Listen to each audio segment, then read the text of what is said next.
Hey, sup, pups. Welcome to another Power Up podcast, the show dedicated to talking about all things entertainment wise, most importantly, trying to rekindle that nostalgic feeling that we have from our past. Because, as far as I'm concerned, the entertainment side of things is not going so hot. And a lot of stuff is being infested with a bunch of annoying ideology that has no reason to be in there. and But also a show as well dedicated to talking about and hanging out with get pretty much just a cheap excuse to hang with people and nerd out with them. That's pretty much all the show is, Gary.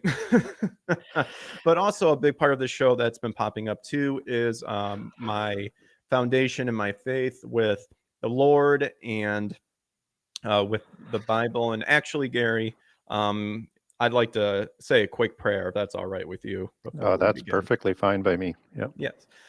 Well, Lord, thank you for allowing the blessing that you gave of Gary having the chance to take some time to talk with me as we talk about the supernatural elements of your word and Jesus' ministry.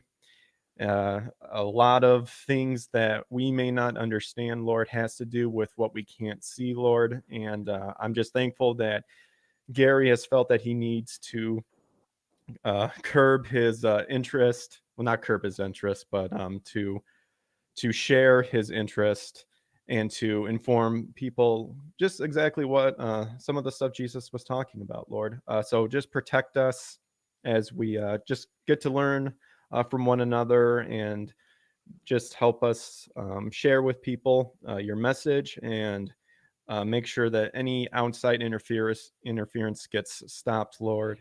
But overall, just let us have a good 2 hours, and we thank you. And in your name we pray. Amen. Amen. Amen. So, sorry, I'm dyslexic and I reverse stuff. So I didn't want to curb. I was thinking like not curb your enthusiasm, but that's a show sort of thing. But Gary, welcome. How was your holidays? Was very, very good. I actually took a full week off and didn't Nice. do it and didn't do any shows and just sort of celebrated with the family over the holidays. So yeah, it was very good Awesome. Christmas and good New Year's, and I'm back at it and just so happy to be here and on your show and to talk to your audience. And Yeah. if we do our job right, so we're going to raise a few eyebrows and a little bit of curiosity, and that's really what I like to do. So is just provide information for people and context. Yeah, yeah. Yeah. Like we were talking about behind the scenes, I'm still like not even remotely like even halfway through your book. You just have so much information, just one after another, just throwing so much uh insightful information at you. And what I am talking about, this is Gary Wayne, the author of the Genesis 6 conspiracy. And it couldn't fit into the title of like YouTube and stuff because the the title is so long. It's technically the Genesis 6 conspiracy: how secret societies and the descendants of giants plan to enslave humankind. First and foremost, Gary, and I don't know if someone's ever told you this. There's time like I always want to say Gary Wayne's. I want to throw an S at the end of your name, and I don't know why, because I feel like for some reason it flows better. But I'm keep trying to I keep telling myself I'm like it's Wayne, not Wayne's. I don't know why. So Maybe it has something to do with Wayne's World from a few years ago. maybe. Um, but yeah, like I said, this show kind of one of the topics I like talking about with guests who come up on the show and stuff is things we enjoyed from the past. So we'll obviously get to the Genesis 6 book and just talk about whatever topics we have in mind and stuff. But tell us a little bit about yourself. I mean, you can share obviously as much as you want to share, but like, what were the things that you enjoyed when you were growing up Sure. that Well, entertained you? Yeah. So first thing, so that people have a little bit better context, is Hmm. I'm Canadian, and Oh, I I grew up in on the prairies in Saskatchewan, where it's very, very cold. It's not unusual to be 40 below at this time of year. oh, geez. I'm So, from but Illinois, so I so you know what we're talking about, yeah, yeah, those Great Lakes, that yeah, wind just that cuts right wind, through you. yeah. Oh, I hate it. Yeah, and I live in Vancouver now, Okay. and have for the last 20 years. So that's pretty good context for people to sort of understand. And if you pick up an accent, that's obviously a bit of a Canadian accent in there. Mhm. And so I grew up in a small town in a province called Northern Saskatchewan. And for people who are of my age, there was a movie that was out called Slapshot, and I've it was heard a of it. movie about hockey with the Hanson brothers, and Paul Newman was in it, and there was an enforcer, to put it nicely, that was on the team, and he was from Mile 40, Saskatchewan, so that's 40 miles north of where I grew up, and it's the Oh, last cool. road that goes up into the north. So Oh, um, so I grew up playing, things like hockey, oh, okay. golf in the summer, baseball, fishing, things like that. There's a incredible amount of lakes there, so I still go back in the summer for 3 months now that I'm retired to have a cottage up at a lake up there. So I only do audio shows in the summer um, because the link for internet's not good enough for the upload for video. So I like Oh, to go back there for 3 months. And I had a career that was in the wood business, in the hardwood business specifically, and I was there for hmm, 38 years. And in the last, I would say 15 years of that, I was writing the Genesis 6 conspiracy, because I did a lot of traveling for the company. hmm, And I would, in hotel rooms, if you've got nothing going, I would bring stuff on planes. There's a lot of dead time. And so I would read, I would take notes, I would do a lot of research. So I retired when I was going to publish my book. I didn't want any blowback onto the company that I was working with, or hmm. um, having not at a commitment level, because I was quite high up in the corporation. So I decided this is what I wanted to do, for better or worse. And when I retired, and I didn't know anything about social media when the book was Mm. published. And I was told, even though I have a publisher and you expect the marketing, they said you're going to have to learn how to market, and probably the best way is through social media and stuff like that. So I had to, Mhm. I didn't have a Facebook account, I didn't have a Twitter account, I didn't do any of that.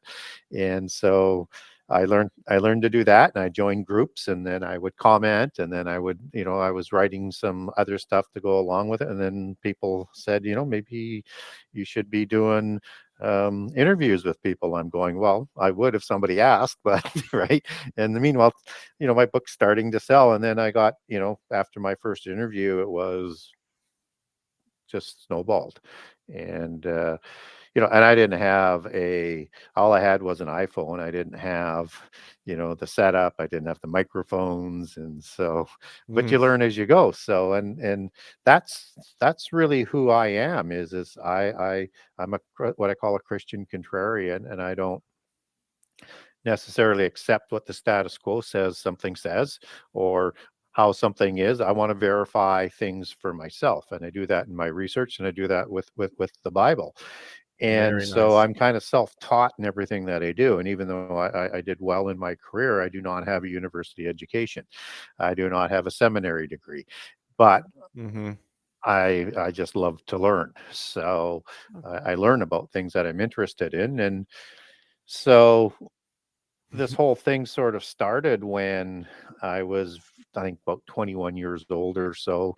And I was in a city away from my home, and my brother and his friend came to visit, and we're having beers on a Friday night, and just doing what silly young kids do at that age. And towards the end of the evening, one of them says, well, how much courage do you have? And I said, oh, have a lot of courage, because at that age, I mean, we're like superheroes, right? We can take on anything, do anything. And I said, what are you asking? And they said, well, we have a book that if you have enough courage, we would suggest you read it. And both of them had read it. Yeah, but they said, we're not going to recommend it to unless you're committed to read it and Mhm.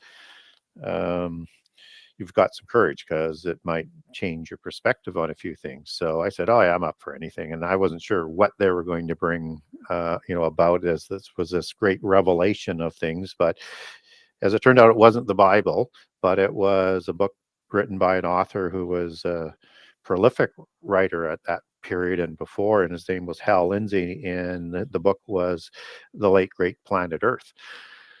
So I read that and it scared the socks off of me. And so, but I'm a contrarian. So I wanted to know, is this legitimate? Is this being manipulated? Mm. And who is Hal Lindsey? What is he all about? And is he a trustworthy messenger?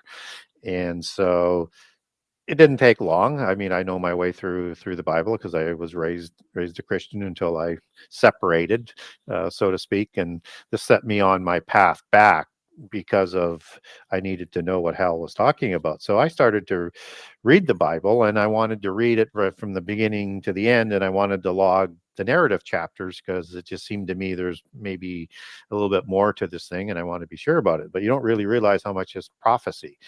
Mhm. And so I started reading it, and then I got to chapter 6 in Genesis, and all of a sudden these giants are talked about, and I'm going, no, I don't want to talk about it. I don't, that's whatever that is, that's not what I'm here to do. And so, but you keep going, and these giants sort of keep coming up again after the flood, and you're going, oh geez, no. So anyways, I decided I would go back, and I had also realized, because I got further on into the book before I started to reread again, is that there are way more prophecy streams than one anticipates if you're not familiar with the topic. So my, highlighting in different colors, my files that I had set up for the notes, I had to really reboot it all and resort it and figure out a better way to log it into files. And so as I did that, then I started to log down some of the supernatural things in the Bible and just tucked them away in a file. And so that set me, as I said, on my way back to Jesus, because at a certain point in time, you're going, holy smokes. And, and on the first full read of the Bible again, I mean, the Old Testament was a tough read for me. Like a Mm, lot of yeah. people, and I needed at that point in time a contemporary version so that I could not just get my mind would go to mush after a few pages of reading King James, Baconian English. And Mhm. I read so, I read ESV. Is that yeah, is so you specifically you tackled the King James version? no, I had to go to I did the NIV. That's the book Oh, I came okay. back on. I now use 6 Bibles, and I also take things back to Hebrew and to Greek. Yep, I do Um, too. Strong concordance? yeah, yeah, all of that. So it just Okay. sort of gives you a larger context. Yeah. So, as you start to understand these sort of things, you figure out that there is a significant amount of information that's not taught in churches. Basically, all prehistory and all prophecy is just avoided like the plague, which I thought was very, very odd. But there's a connection as you read through it that there's something in the supernatural nature, which the Bible is probably the most supernatural book ever written, Mhm. which is again is at odds with what churches do. They try and diminish the supernatural nature as opposed to being proud of it and explaining it. And isn't that funny because when it comes to, like, the demonic parts of Yeah, the Bible and the supernatural elements of the Bible, like you said, they get pushed away, like specifically with Genesis 6, you'll have people come up, it's like with the what is it, the Cain and Sethite view. Well, really they're talking about this, and it's like, yeah, well, I mean, not really, because like what you said, when they're what are considered the sons of God, and then you look hmm, in the Hebrew and it's what is it, Benai Elohim, yeah, which is a direct creation from God, which means angels. But then when it comes to like Jesus literally doing supernatural events, miracles, they're yep, fine with it. yeah, yeah. And the whole book centers around Jesus, and so like Yep. maybe you ought to, yeah, as the Word of God. maybe ought to pay attention to everything and not apologize for what Jesus had communicated to us before he became Jesus, as the Word. And so you have all of these things that are, sort of go on in this whole world, and that this apologizing happens so often. And I get, but I wasn't prepared for, after publishing my book, I wasn't prepared for how seemingly legitimate arguments were presented. And I don't want to disrespect any argument. We're all free to have our own point of view and do the research. But Hmm. I notice whether or not it's in some of the eschatology or in doctrine or in prehistory or the supernatural events, is that there is a almost a narrative that is out there that is trying to diminish a lot of what the Bible says. And one of the tools that they do to use that is they overemphasize one piece and then ignore anything that's inconvenient. So to get back to your point, for example, people say, Mm. well, the sons of God could be Sethites. Right? I get that. Doesn't say that. Doesn't even And make that the sons sense. of God could be Israel, except that that happened way afterwards. And Israel wasn't in Genesis 6, because even though they're the firstborn son of Jesus and God, it's an allegory that's used there. Then they say, well, it's the sons of God in the New Testament, except that that happens through the resurrection, when we're going to be adopted by Jesus through a sacrifice, and it's a prophetic event. And the other Hmm. passages in the Old Testament about the sons of God are prophetic as well, and has to do with the second Exodus that they don't teach in churches as well. And so you have this whole sort of mystical misconstruation of, I don't think that's a word, but anyways, they conflate things and Nonsense. they It's a perfect word. You're the author. I'm not. So yeah, I'll take whatever uh, you say. to to arrive at a preconceived conclusion, which is the absolute worst way you could approach anything, is have a preconceived conclusion. And when you get into the sons of God, as you know, you get the sons of God who are presenting themselves in heaven in Job 1:6 Yep. and 2:1. And people say, well, that could be in Eden. Well, it doesn't say it's in Eden, it's in heaven. And it doesn't say that humans ever went to heaven or humans ever went and presented themselves in the Eden account. So you need something to be able to back that up if you're going to throw that out. But when you get into Job 38, verses 4-7, you have the sons of God with the morning stars who are rejoicing at the creation of the heavens and the earth, because they're created before that, as Psalms 104 talks about. So clearly that's understood as the sons of God. And then you have the sons of God that are associated with the morning stars, which leads you into these other associations in the Old Testament where you have angels, the host of heaven, stars, and the sons of God. They're used in pairs and amongst and associated with each other throughout the Old Testament. And host is the host of heaven. It's the Hebrew word saba, meaning an army, as in an army of God, which is rank and order of all of the angels. And so you Mm. have all of this that is reflecting around the angels, and people will even say, well, but people call those sons of God watchers. So it's contradictory, except that watcher does show up in the Bible 4 times in the book of Daniel, which is reflecting of the Hmm. sons of God that come from the throne of God, that are um, commanding God's edict in terms of the governance of the earth in Daniel 4. And the watchers include seraphim, Ophanim, and Ophanim, you have to get that through the Hebrew aspect, and that's what is in the book of Enoch. It's the wheel angels that have one face different than the cherubim, which is the other ones. And you have the archangels. You have 4 watchers groups. And watcher is defined in Daniel 4 as is the Hebrew word ayir, to watch, to be awake. And that's where the watcher term comes from in the book of Enoch. So, even though the book of Enoch, the first book of Enoch, may have some corruptions, it has Hebrew connections, like the sons of God, like the watchers, Hmm. like the different angelic groups, and different words throughout it that are Hebrew based. So it has a Hebrew root to it, even though we don't have an original Hebrew manuscript, and it's probably suffered some corruptions, and it has. And If people want a document on that, get a hold of me through my website and I'll send you the document. I may mention a few documents. I do that at no charge. Just name the Mhm. topic and I'll send it to you. It may take me a while to get back to you, but I will send it to you.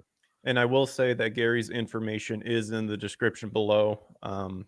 So there you can check that out too. Because right now, like, you can also get the Genesis 6 conspiracy book on Amazon. I got the Kindle version and I also got a physical copy. And man, you have like, you are killing it like with ratings. Like one, two, three, four, like 4.7 out of 5 stars, over 1,000 ratings and stuff. Have you like won any like awards Nope, or anything nope, like that for the nope, book yet? Nope, nope, not yet. nope, no, and I Not won't. yet. I won't.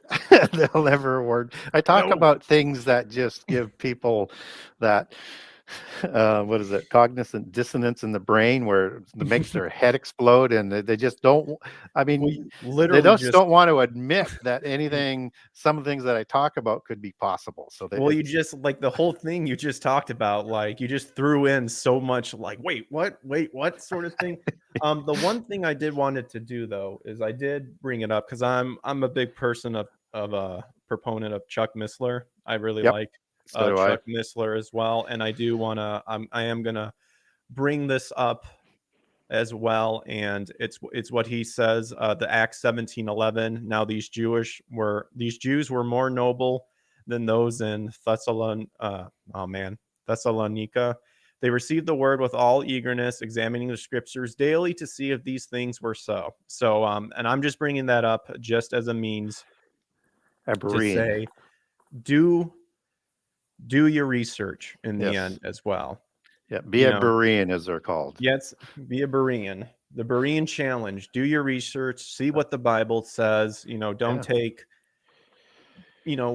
take all of my word for it. Don't take all of Gary's word for it. See what the Bible has to say and stuff like that. But I do absolutely love, Gary, what you do when it comes to the Genesis 6 conspiracy book is that you've accumulated all of these myths and legends from different cultures all over the world. And in Yep. a way, you have to kind of understand the different cultures of the world to kind of also understand the severity of um, the demonic as well as the light Yes. behind everything, too. Because one of the things a lot of people get a little squirmy on, just from what you're talking about, Gary, as well, is Jesus Jesus wasn't an optimist. Uh, t- Jesus was very serious about what his mission was and what he was trying to share with people. Of course, we know the loving that Jesus gave to other people to teach people this is God's message. This is how you should try to live your life. Repent, believe in me, and you'll be saved, sort of thing. But a lot of people just stop right there and they don't want to dive in deep to the idea of, well, why is he saying that sort of thing? And if you analyze what he was talking about, Jesus talked a lot about the afterlife, more specifically hell, than he did about heaven, because he understood the severity of the whole thing. So I just wanted Yeah. to bring up Acts 17:11 too. Yeah. Absolutely. Terrific passage. And I'll underscore what you were just talking about. I mean, Mhm, when you look at what is going on in our history, when you look at what's going on in the Bible, we are, as the Adamites and the surviving Noahites, we are the resolution to the angelic rebellion. And so when Jesus comes and he's solemn about things, he knows what is at stake, not for him, even though he's going to have to do something that is absolutely unimaginable to do, to sacrifice himself and to humble himself and all of the things that went with it. But the solemnity of it is that this is an optimistic perspective in terms of people who are going to accept good and accept God and accept Jesus for eternity. But the solemnity part of it is those who don't, and those who at the judgment who mhm. uh, will be judged, and will be judged by what was in their heart, even if they didn't know what Jesus said, as the book of Romans talks about. many of those, and probably most of those, I mean, I'll leave judgment up for God. He can save anybody he wants because he's the omnipotent and the Alpha Omega. Hmm. So I'll leave that up to him. But it's very difficult to get to heaven that sort of way. And so you have this thing that is playing out. So he's there to do the atonement and to be sort of to start the denouement to things that are allowed to happen through free choice. So the angels had free choice, they had intimate knowledge, they were already immortal. Many chose to rebel. And up to a third, as Revelation 12 will say, and there could be 100 million, 10,000 times 10,000, as Daniel and Revelation talks about. And that could be an allegorical number because in other passages it says they're countless. They're like the sands, and Hmm. so there could be a larger number. But even if it's 100 million, depending on whether or not you want to use 50 million as 50 over top of the 100 or 33 million, that's a lot of fallen angels. That's a Yeah, lot, and I we need to think, be yeah. concerned about the visible and the invisible ones, Hmm. whom they are that we fight against. And so it's important to understand that. Um, the fallen angels, the gods, those who are moving the strings of secularism and polytheism, because they're the same belief system, the same philosophy, the love of Sophia, the love of wisdom. So it comes out of Greek, it's their theology. They did not anticipate the resurrection, as the First Corinthians talks about. Otherwise, the princes of this world, the invisible ones, not the visible ones, as you take that back to Greek, they did not know about the resurrection. Otherwise, as it says, they wouldn't have permitted Jesus to be crucified. But they wanted Jesus to die Hmm. in this world because it was their understanding. And you kind of see that sort of the allegory in the Matrix, that if you die in the Matrix, you die, right? Yeah. And so there might be something to that in their belief in terms of how they excuse away um, the the the gods, as with, let's say, the parent gods who came up and slew the parent gods to take over. So what I mean by that is Zeus and his Olympian gods, they overthrow the parent gods of Kronos and Gaia.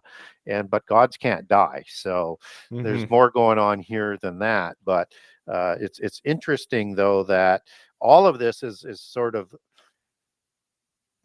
understood if you know the book from the front to the back of the Bible, of the solemnic nature that Jesus came here about and what he had to do and how difficult that would have been.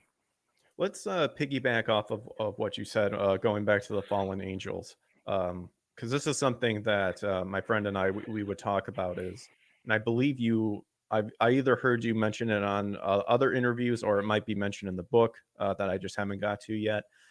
I think I actually did pass that part, but obviously Genesis 6 says there was giants in the land before and then after. Do you on your studies, do you feel that in order for the Nephilim to have been recreated after the flood, that angels had to fall again, or that, or or can angels still fall today? Well, I think it's an open question as to whether or not they all rebelled at the same time, or there's Hmm. still others that were rebelling and may still be rebelling. The only thing we get is a full percentage at the time of the midpoint of the last 7 years at Revelation 12. So there could be more that are falling as they go, because again, it's all about free choice. So they could choose to rebel, even though they would know a lot of the consequences. But also the angels knew that created the giants, knew the solemnity of their oath that they took on Mount Hermon, as the book of Enoch explains it, that they're going to carry that out to the end, no matter the consequences. The Harum Anathema, as it was originally known, and both of those are Hebrew words that comes out of the Old Testament in Hebrew in terms of how that gets put together, and it's why oaths are sort of restricted. I mean, we're not we're told not to do it, we can do it. But if you swear an oath, you will be held accountable for it. So just Mm-hmm. as those angels were going to be held accountable, so would we if we take an oath. So we want to be very, very careful of the oaths. And this is a world that's an oath-based system, because that's sort of part of that theology that we were talking about. So um, these angels could still be rebelling. There's no doubt Mm-hmm. about that. And not all of them are in the abyss. Only the worst of the angels Mm-hmm. Yeah. and Tartarus. those who Yeah. created the giants are in the abyss. And so we have giants that are created before the flood, with the Nephilim. Mm-hmm. Nephilim only shows up 3 times in the Old Testament, in Genesis 6:4 and Numbers 13:33 twice. Where it says the Anakim, and when Yeah. I'm referring to giants, I'll use the I am plural, like in Nephilim or Seraphim or Yeah. Cherubim. It's plural and it's the male plural. It means one. So, like the Seraphim would be the serpent ones. For example, the Nephilim are the terrible giant ones. And so the Anakim, or Anak, as they're described, and the Anakites, as they're described in most English translations, are described as giants in the evil embellished part of the report. Um, and there weren't Nephilim after the flood. But when we look at Deuteronomy 2, when it talks about the Anakim and the Horim and the Mm-hmm. Avim and the Zamzuzim and the Emim, and it talks Hmm. about these giants, and the word giant goes back to the Hebrew word Repha, Rapha, and that's 7497. There's 3 or 4 different Raphas. They're all similarly and related in the meaning, and that's a giant tribe. So you have Rephaim that show up after the flood. So in Genesis 14 and Huh. 15, you actually get the word Rephaim as a tribe in Genesis 14, which is the war against giants, the war of giants of Mesopotamia warring against the giants of the Covenant Land region. And you have also the Rephaim that are going to show up in Genesis 15 is what I would call the mighty 10 versus the mighty 7. You have the mighty 7 listed in there as well, but you have the triple K, if I could put it that up, the KKK of the ancient world. Oh. Connections there too, but that's another rabbit hole. The Rephaim are listed as one of those nations that are occupying the covenant land. So Rephaim shows up as Rapha as the singular, Rephaim as the plural. It shows up 25 times in the Hebrew lexicon of the Old Testament. So way more than the Nephilim. So you have a different kind of giant, it seems, after the flood. So we're not told how giants show up after the flood. That we don't have a smoking gun verse as we do in 6:4 in Genesis, but we Mm-hmm. do get told that the sons of God went to human females again, and that could be before the flood or it could be after. What we do know, though, is we have many giant names that show up after the flood, and I just listed a few, but there's many, many more, and I cover all of those off and take them back to specific um, patriarchs of those tribes. And we know there are patriarch tribes of those giants because Arba is the patriarch, as the book of Joshua talks about, whom Hebron was, replaced the name of Kiriath Arba. Arba, the city of Arba. Arba was the patriarch and the most famous of the Anakim, but he doesn't show up in the table of nations. Rephaim patriarchs do not show up in Genesis 10 or First Chronicles. You get 9 Canaanite nations that are patriarchless. You get Canaan, Heth, and Sidon, but you get Amorites, you get Jebusites, you get Hivites, you get all the patriarchless ones, because Rephaim patriarchs aren't listed in the Bible. So in the second book, I will take those back using patrial named cities, patronymic and eponymously named tribes, and I'll lead you back through ancient Hebrew to give you a patriarch of a Rephaim for those tribes. And so what happens is I know I'm on a rant. I'm famous for just and just creating so many questions, No, but keep going. people say, well, how did giants show up after the flood? Well, it's because giants are either recreated or they survive somehow. That's the only Mhm. thing that we can say. I lean for a second creation. And in this case, the Baalim, best scenario for a Christian understanding and biblically based, is the Baalim of Mount Hermon. Um, and they're the ones that create the Rephaim. And in the Ugaritic texts, you have Ugaritic. If people haven't looked at a close association with that, you have Ug and Arit. Arit is a word that's used in association with Rephaim after the flood, called the terrible ones, and it goes back to Arits, or the Retim, as you would take that into a male plural. So that is the Semitic, which Hebrew comes out of Ugarit, Arit, and then Ug, UG, is sort of the phonetically spelling of Og, as you take that back to OWG and its root word that means round or pi, as Ug, UWG. So you have this king that's mentioned in the Ugaritic text that is later mentioned in the Ugaritic text and in the Bible as the king of Ashtaroth and Edrei, as he's mentioned in the Ugaritic text, is also has a name patriarchally named after him, which is the city of Ugarit, of King Og, the terrible one, Mhm. that is talking about Baal and Ashtaroth creating these Rephaim, which is the RPM, which is the ancient Semitic where Rephaim comes from, into Hebrew. And they're doing fertility rituals to create more Rephaim because they have a fertility issue that the Nephilim don't have before the flood, where they could create in great numbers. The Rephaim have a fertility issue. And we get that out of their actions and out of that word Ugarit and Arit, the terrible ones, as that's defined in Hebrew. They are childless and have a fertility issue. So they're going to have to intermarry with humans to create Mm. hybrids, which become the patriarchless nations like the Amorites.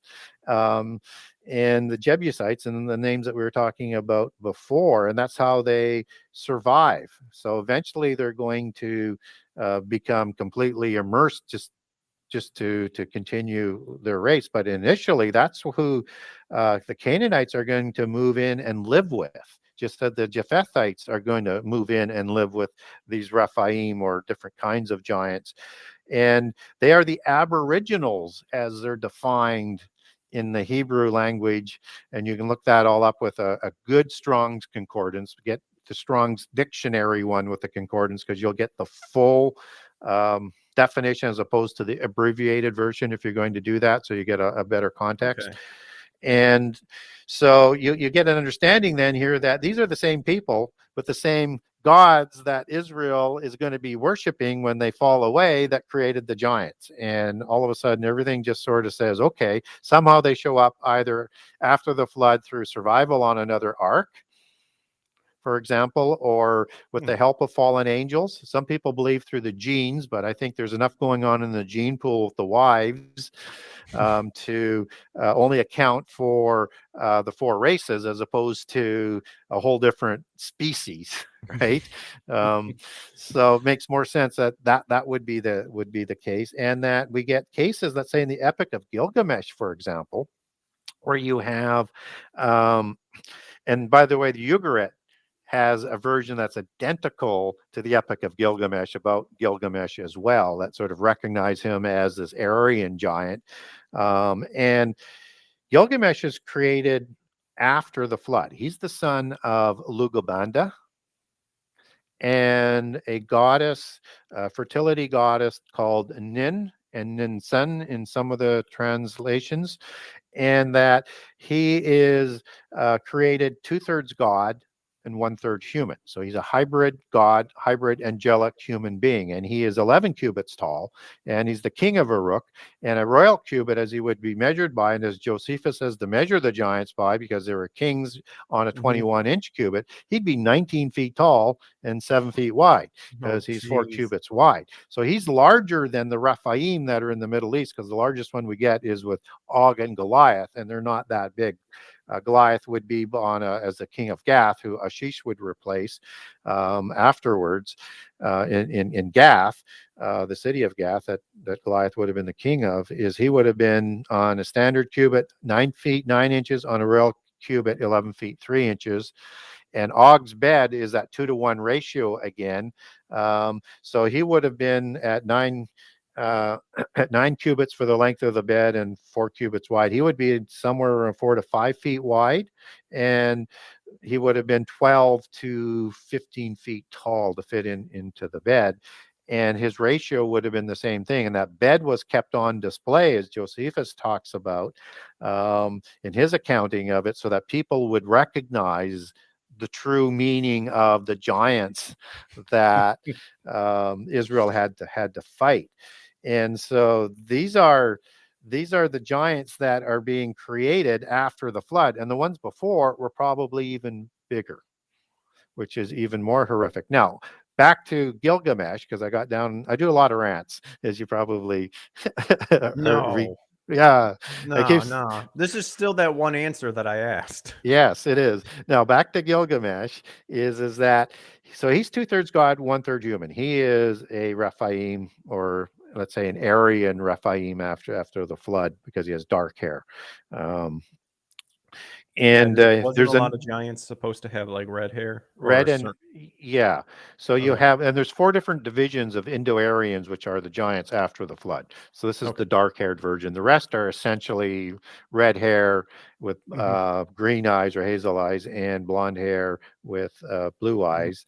And they both had pale skin, and they were both quite hairy. Did they Now, have six? Did they supposedly have six some did, fingers? some Some did, and did. that might Okay. be another division of the giants as well, because not all of them did, Okay. right?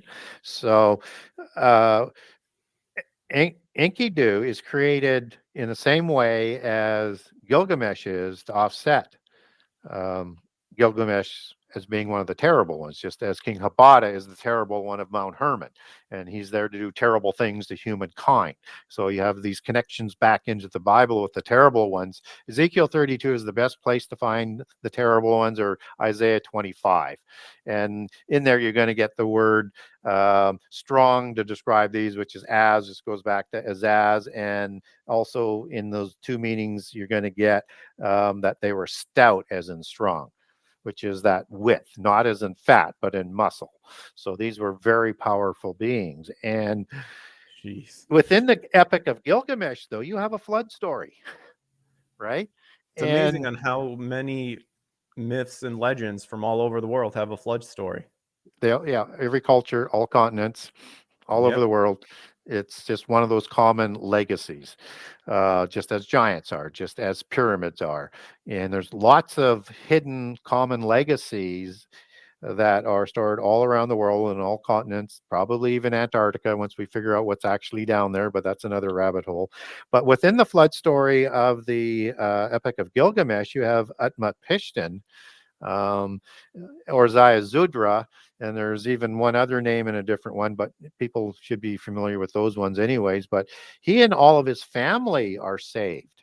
And people use that as the true Mm, flood story. It's a giant story because Utnapishtim and Zayazudra are 2/3 God and 1/3 human, and all of their family are. It's a giant survival story. And my yeah. point is within the Epic of Gilgamesh, you have a survival on another ark, and you have a second incursion. So we don't know. I lean towards second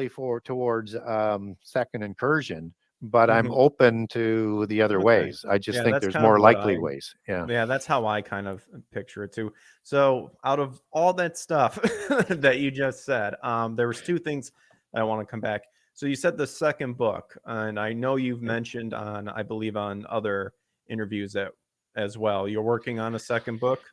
I am. I'm on chapter 77 of 84 on the proofread, and then I'll get the chapters off to the publisher, and then get it in the queue for the publishing from there. So hopefully within the next 3 or 4 months, it's going to be out, depending on how fast the publisher turns it around once we turn it over, because there's an Awesome. editing process. There's a whole bunch of other things that sort of go into that process.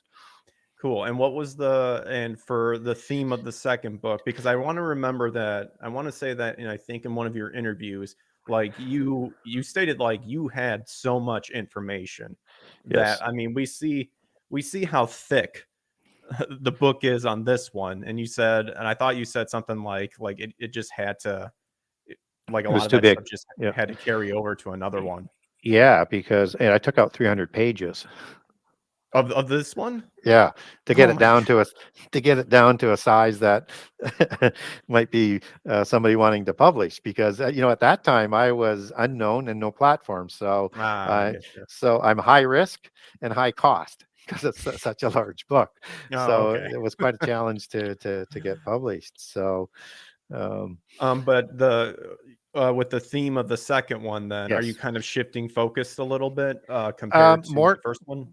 more specifically targeted at Christians, because what I Okay. learned once I got out into the social media and doing podcasts and taking questions and things like that, and Hmm. Which corresponding people with can, people. sorry to interrupt, people can ask questions, by the way. Yep, and I'll answer them. And if you want to get a hold of me through the website, Genesis 6 Conspiracy, it might take me a month to get back to you, but I Hmm. will get back to you.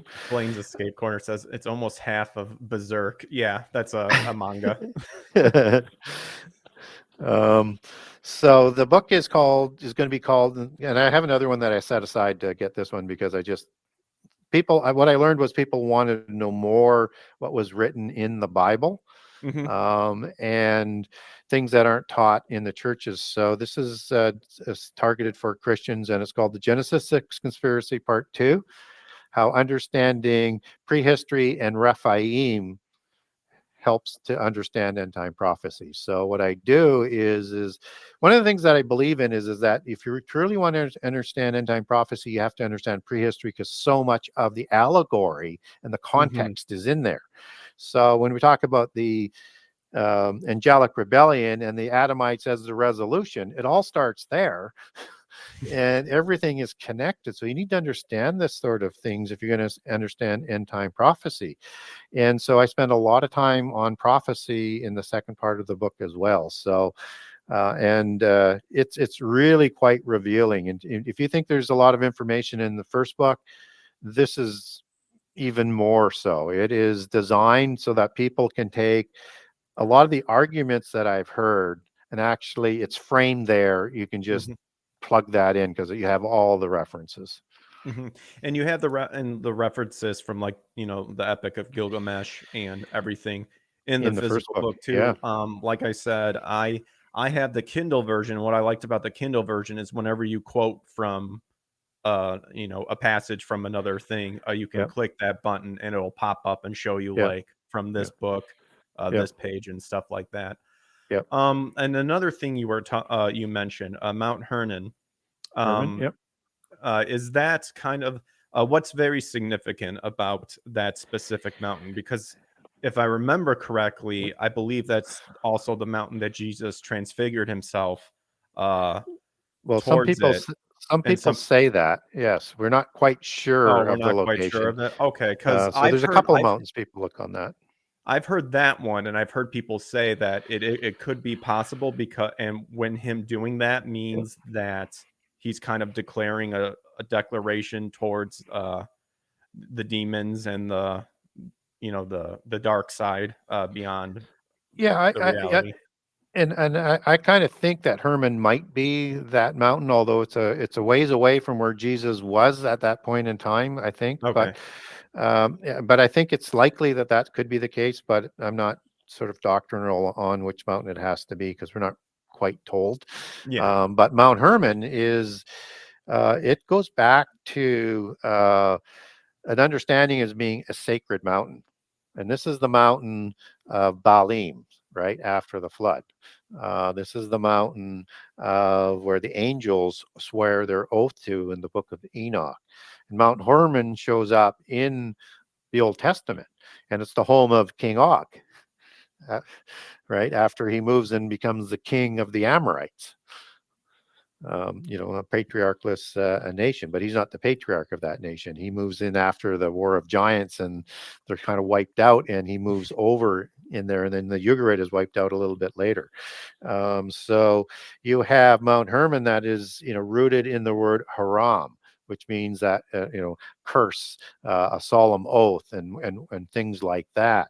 And so this is the mountain that I think not only do the fallen angels and the giants, not only do they usurp away as part of the covenant land that Israel is going to have to take back, but it becomes the place where I think their council of the gods are that are talked about in Psalm 82.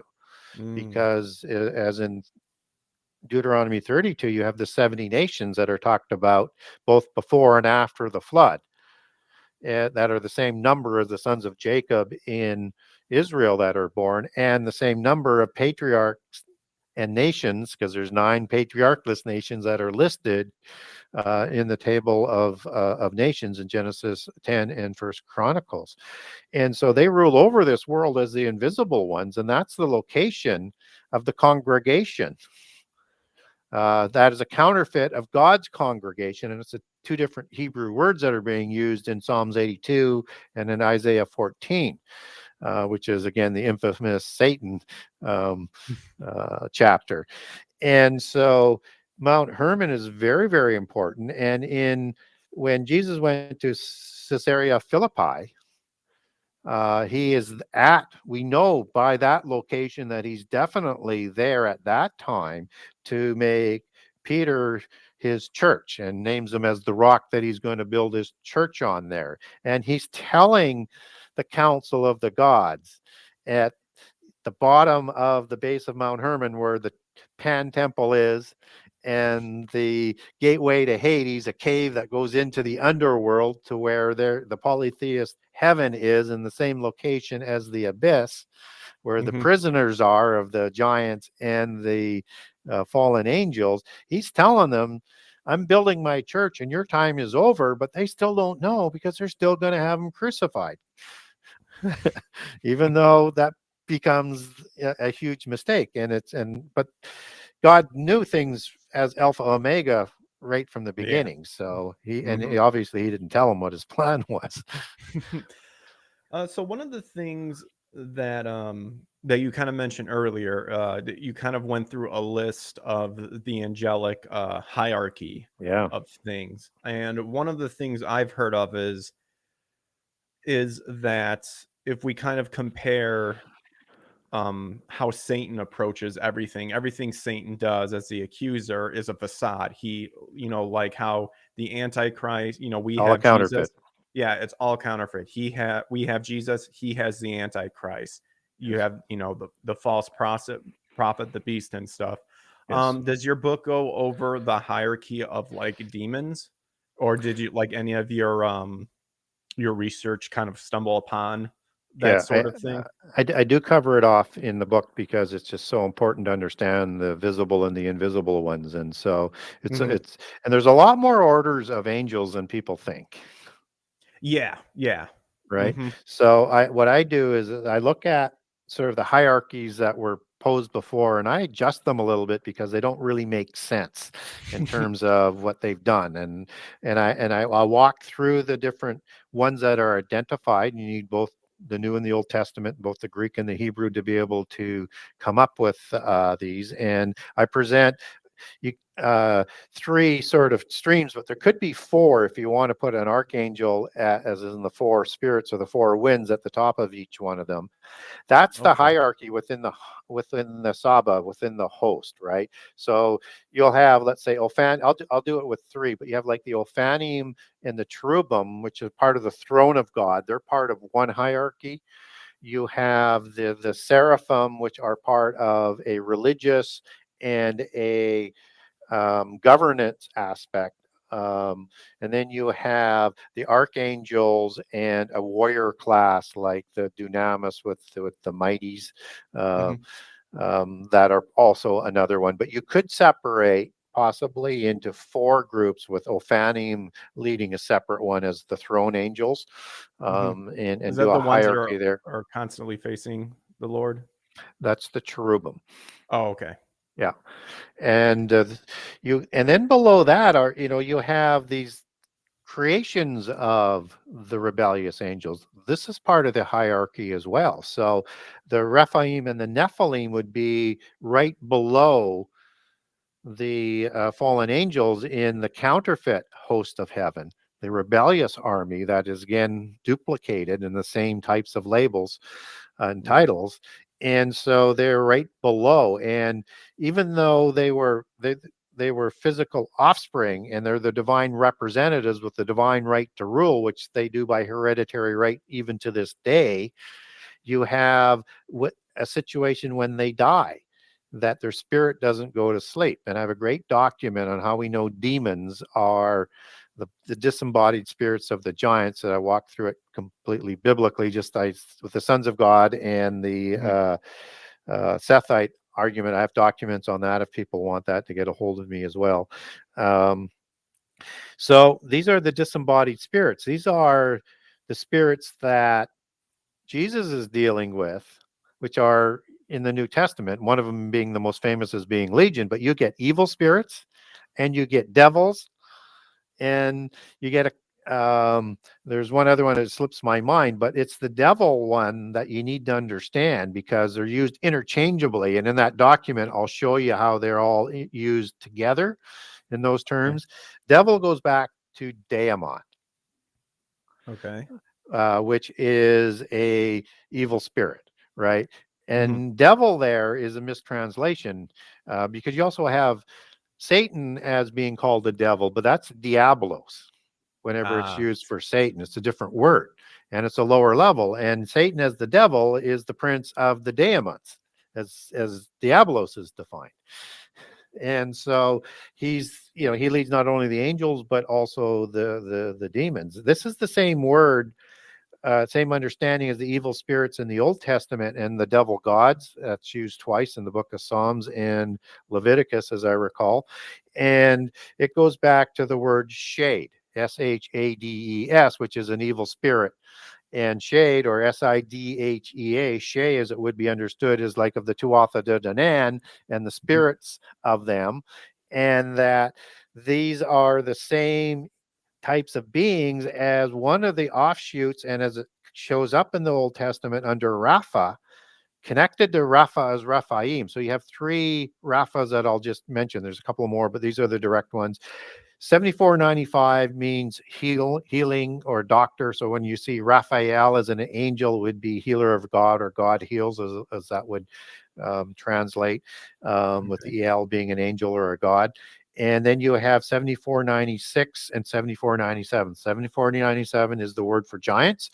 7496 is the word for shades, demons, daemons. So these are the disembodied spirits of the Rephaim that are the devil spirits, the daemons, as they're talked about in the New Testament. And so you have them as part of the hierarchy when they're visible on earth, carrying out the wishes of the council, and as demon spirits, those which are not in the abyss. Those, and there are some in the abyss. They're called the terrible ones, as Ezekiel 32 talks about, in the cells along the sides of the abyss, as it's described. They're the ones talking to Pharaoh in that prophecy. Have a great series on that if people want it. It's Oh. quite eye-opening for people, believe me. And so they are at the top of the physically created ones as demigods, right? Just as the demigod is understood in ancientology as the offspring of a god or a goddess and a human male or a human female, right? Same thing that happens in um, Genesis 6, just as Poseidon marries Clydo to create 12 demigod Atlantean kings, or Hercules is the son of Zeus by I think it's El, Alchemy, or Alchemy, depending on how you want to enunciate the C in that word. Uh, With all these names and stuff yeah. you're throwing out, you're way better than me. So, like, I'll, Well, the problem is they're pronounced differently by different researchers, right? And yeah. so no matter which way you choose, you're probably going to get it wrong. But I try and go with the common flow and try and sort of connect people in with it. So the, so they're at the top of that second tier, and then below that are something called the elementals. And I cover three of those groups in the book, and then in the second book, I'll cover off the fourth group as well. Oh, So the okay. third Mhm. group are the little ones. So when you hear about fairies, for example. And I there's was all gonna. different kinds of fairies, whether or not they're brownies or leprechauns, or there's many of them, but they split into three groups. And they split in the same groups in all continents, in all cultures around the world, probably Antarctica, once we figure out what's down there. And so they have mischievous ones, which are like leprechauns and part of the trickster sort of spirit of gods. Hmm. And you have the good looking ones, like Tinkerbell, for example, in Peter Pan, the nature god, in the nether world or the underworld, where they're immortal. I mean, no worrisome allegories there, but I digress. And then you have the ugly ones, like hobbits, like dwarves, like Oh. trolls, and like the Greys. And the Greys are, as it was what they're called in fairy lore, as the Grey neighbors or just the Greys. They kidnap people, have flying machines that come through portals, fairy mounds, fairy dolmens. Dolmen, Dolmen, is a word that means portal. Come from Hmm. another dimension, kidnap people for a fortnight, do all sorts of sexual experimentation on them, return them without memory. They're looking to improve their DNA so that, because their DNA is degrading, probably similar issues to what the Rephaim had on a fertility issue basis. And they're trying to get more, they're trying to get human DNA so that they can continue to reproduce.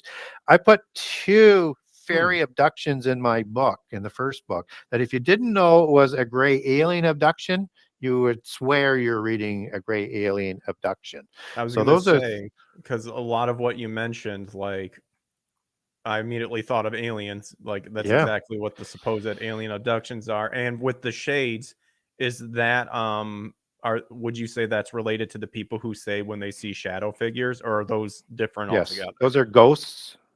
Those Yeah. are spirits like that. They're not physical. Disembodied spirits are disembodied because they're counterfeit spirits, and Mm. they're not permitted to go to sleep like humans are until the resurrections, and they're not permitted to go to heaven. Oof. So, That so they're, sucks. yeah, that sucks. And so, as Jesus said, they're like thirsting, and because they're in dry places, and to rest and to interact physically in the world, they need to possess an Mm. oikotarian, which is a soul and a body. And there's three parts: spirit, soul, and body. And Yep. so they're going to suppress the host. And then the Mm. fourth, oh, and just each of those types of little ones in their three categories all have a specific role. So, for example, and you see some of this in some of the literature and entertainment. So, like dwarves, they made the weapons of the gods and the demigods, and they lived in the earth and in the mountains. Um, Gnomes, which the Greys come out of, they held the genealogies. They kept the genealogies. They kept the technology of the gods and the demigods, and they are, as I said, they're the same ones that same group that will produce within that gnome group the Greys. So that's just as a sort of a quick example, but they all have a specific role. Trolls, they're under bridges, they're in caves, they guard portals, as is one of their jobs. Hmm. And then the fourth group is a salamander group. And you have four groups that matches up with the occult, four sort of elemental um, things in earth, like air, fire, water. Um, and the salamanders are reptilian beings, and they are larger than humans, and they are larger than the elementals, which are all small. The noble, the noble elf, the white elf, like they're show up in the Lord of the Rings. That's like the Shea people. That's like the Tuatha De Danann. Those are giants. That's why they're shown bigger than in the Lord of the Rings, and they were the actual giants. They had pale skin. They're depicted with red hair and blonde hair, blue eyes and green eyes in the Lord of the Rings. Those are Rephaim and Nephilim Mhm. people, as they're depicted, of course, operating with the little people, right? In Mhm. everything. And so you have the salamanders, who are reptilian, that are higher up than the elementals. And so Hmm. that's kind of the hierarchy that I've been able to research in a nutshell. And I'm not sure how the salamanders come about, but if you buy into the notion that possibly fallen angels saved some of their creation, like the Nephilim, like the Mm, little people, as opposed to second incursion, which again I tend to lean more towards for, mhm. you have a situation where you have another being that one wonders was also saved, and that would be the serpent. That's the Nahash, Yeah. as the Hebrew word is, that deceived Eve, who then deceived, well, convinced Adam to eat from the apple of the tree. And it's the Nahash that is punished. Some people think that was Satan. Satan may have been coaching, he may have been using it as his avatar, but it is only the Nahash, the serpent, Yeah. that Mhm. is punished. Satan doesn't go to the abyss for violating the laws of creation to create Cain, as the serpent seed goes. He's not, he doesn't have his legs taken off. He doesn't have his arms taken off. He doesn't have his speech taken away. He doesn't have his intelligence taken away and isn't forced to crawl on the ground. He still is, as we see him reporting in Job, to God in heaven, because he's Going to and to and fro. fro, and he's been offered a stay to be a tester of humankind for a time, but he will be dealt with. He will go to the abyss, and then he will go to the lake of fire, like the other angels. So, if Mhm. you understand that and connect those dots, it's perhaps possible that fallen angels in the earth, off the earth, somehow, some way, saved some of that walking, talking, intelligent serpent. Okay. So one of the things though that I was reading that I got confused, and maybe you could give a more clear explanation in the sense of re-explaining it again, because I was just who were, let's see, where did they go? Who were the blackheads? Because that chapter specifically, I was like, whoa, I got to reread this again because I'm like I'm missing something. Yeah, so the Blackheads are a culture in Sumeria, or in Sumer. Okay. Sumer we recognize as Shinar, as a transliteration of Shinar into Hebrew. And it's where uh, Cain went. He went Okay. east of Eden and into Sumer. And these are the Sumerians. And the Sumerians had black hair. Um, Okay.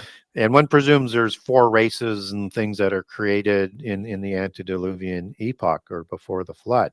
And so the Sumerians are the people that it seems quite likely that uh, the people of Seth, the Sethians, are also closely associated with. So you have whoever the civilizations of Cain and whoever they might have married in with there, because that's not clear as who his wife comes from. I think from the people of day 6, but that's again a different story. We can get into that if you like. And but these are the people that Noah would have been intermixing with. He would have been the ones that he was also in part preaching to. And so Okay. it's important to understand that the Canaanites would have been completely sort of intermixed into this culture. And so, for context, to understand how that sort of fits in, that's why I put the Sumerians in. And in polytheist history, they have several creations of these Sumerians, these black-headed people, before they get it right. And then some of them are even created as black-headed giants, which I think sort of gets ahead of themselves, because I think the giants are created in Genesis 6 Hmm. with the fallen angels after, like hundreds and hundreds of years after the fact of the creation of the first humans. Okay. Okay. Yeah, I don't know why that specific part, like I was like, wait a minute, sort of thing. So that makes it a lot better. And Um, I bring it to sort of fruition in the last couple of sections in the book. So I lay that down, and then I finish it off yeah. at the end of the book. So Yeah, I'm noticing that after every chapter. It was yeah, like, okay, I just threw all this stuff in here, but here's like some a quick yeah. recap of what. Well, and what's important to understand about how that book is laid out is every chapter is a mini story that leads into the next chapter that will Yes. keep coming up as the book unfolds right through to the end. So Mhm. And they're written, and there's like 4 to 6 pages in each chapter. So because there's so much information in there, you can read one chapter as a standalone. You don't have to read everything in order. I think it's helpful, but you can read a chapter now and then come back to it later and read another chapter, and it won't take that long to read a chapter. Awesome. Awesome. So I think you might have, at least from the interviews I was listened to you, and maybe you can elaborate a little bit more, because I've heard of this before, and there's the idea that technically two creations happened. For example, like with the Genesis, in Genesis 1, it says man and women were made, and then in Genesis 2, the same thing kind of happens again, but yet Yeah, there's slightly different stuff. And I've heard people go back and forth about it. Like Kent yeah. Hovind, for example, says, well, look at it like this. Like, it was a quick summary of how God made man and woman, and then you zoom in closer to get Yeah, more and specific that's about and it. that's the standard doctrine. One of the things that I do not believe is that the Bible is in error or it's in contradiction with Yes. each other. Yep. So you have a creation of the people in day 6 that it does not reconcile with the details in Genesis 2 in the Eden account. Yes. And you also have an interjection in the Adamite who has breath breathed into him, which you could read as just additional information if there wasn't for all the other details. But you also have interjected in Lord God. So where you just have Elohim as God in Genesis 1, now you have Yahweh Elohim being inserted, and Yahweh is the word of God of the triune, right? Of the three. Hmm. And this is the commission that Adamites are going to be created for, that is being created so that Jesus will be able to have an oikotarian through Mary and the Holy Spirit to become flesh, as the Word made flesh, as John talks about, through Mary, and to do the atonement for the sins as the creator of everything at God's command, because when God commands something, that's the Word. That's why the Word made all things, right? So, Yes. anyways, but you'll have I won't go through them all. I have a great document on this, and a Okay. companion document, and also have a comparative that I have that I give out to people where it lists the verses and shows the differences. There's just so many differences. Just as a couple of examples, you Sure. have male and female made in plural and told to multiply and spread around the world. In the Eden account, you have Adam created in singular, put into the garden, not told to multiply, asked for a partner because he's got this huge plantation or ranch or nations, if you want, because it goes from the Euphrates to the Nile and north and south, right? And Hmm. you've got orchards as you take the language back to Hebrew. You've got crops, you've got ranching of all sorts, you've got all of these animals. So the order of creation is different. How the humans are created is different, Hmm. and so many things that are completely different, that I can't reconcile them.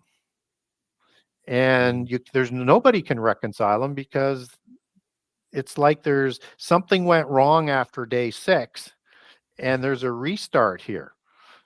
And what happens with the people of day 6 is that I think the fallen angels lead them astray into polytheism worldwide.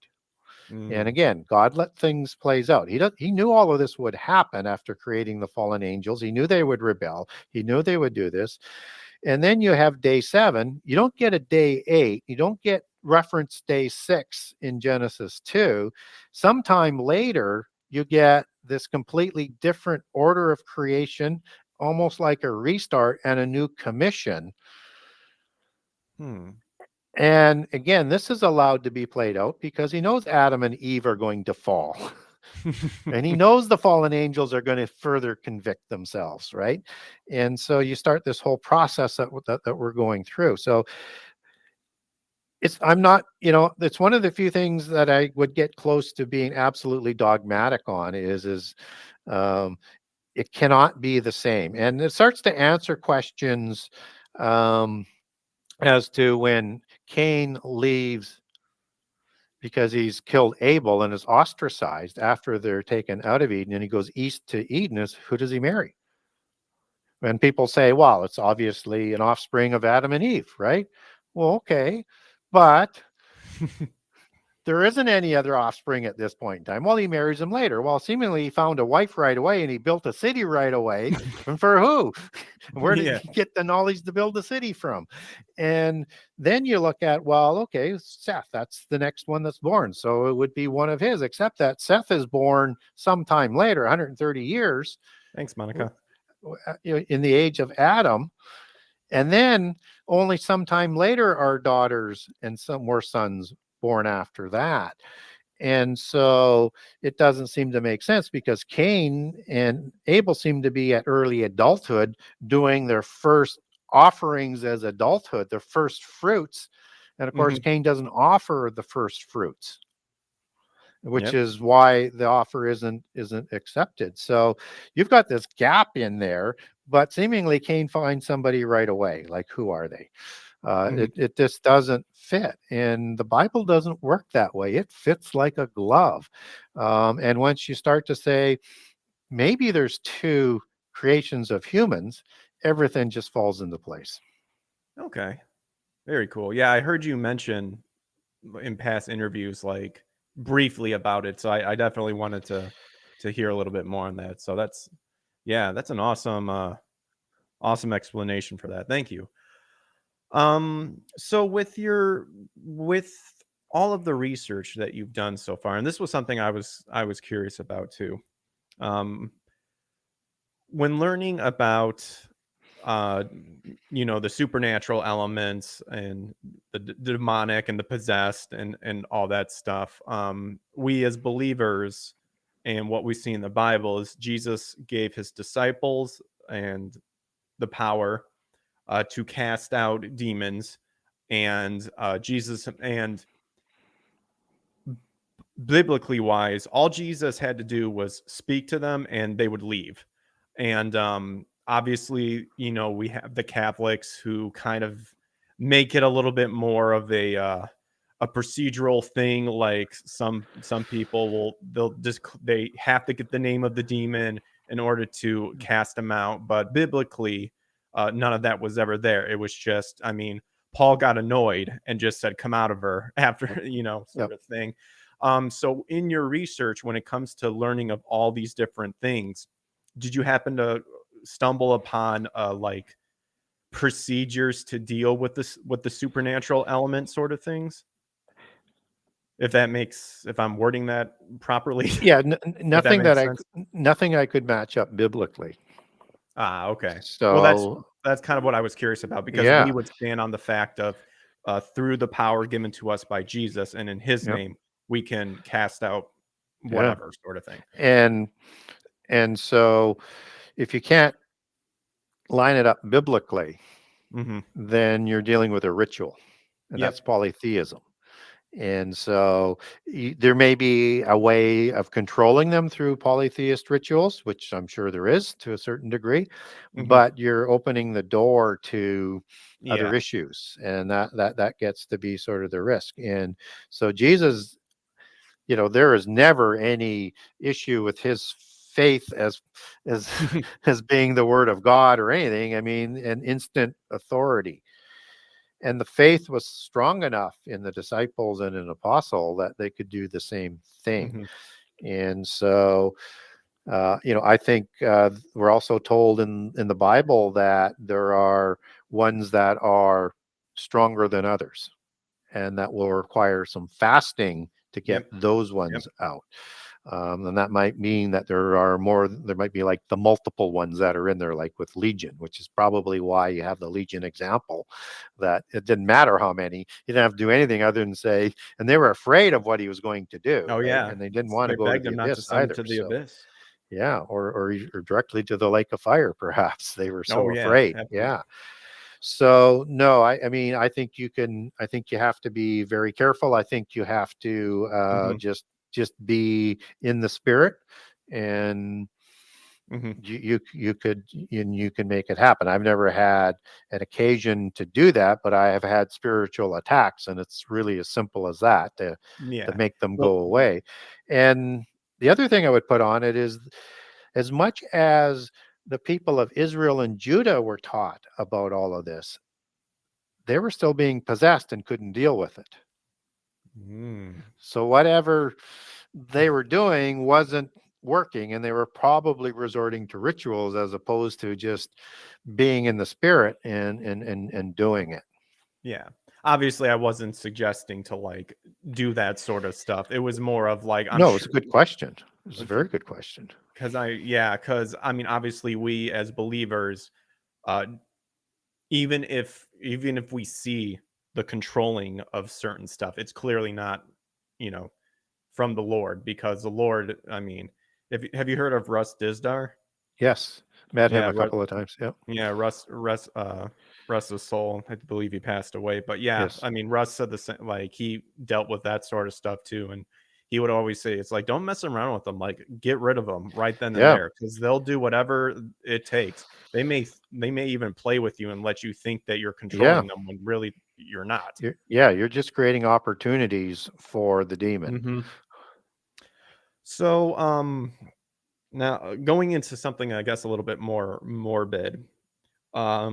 Man, because you cover it a lot too. What is with the fascination with the giants and stuff, with the blood consumption, blood rituals, blood Yeah. orgies, blood consumption sort of thing? Why are they so obsessed with that sort of stuff and wanting So to use it? biblically, we're told that the life is in the blood, Hmm. right? When the giants lost their immortality, and the giants did lose their immortality that they were originally created with, which is the counterfeit immortal spirit passed on to them by the fallen angels. But in Genesis 6:3, and this is not Noah's commission because the math doesn't add up of 120 years, because from the time when the first son is born to when they enter the ark, it's 100 years, 500, 600. We're given the numbers. It's not 120. The Bible doesn't make math mistakes. Yes.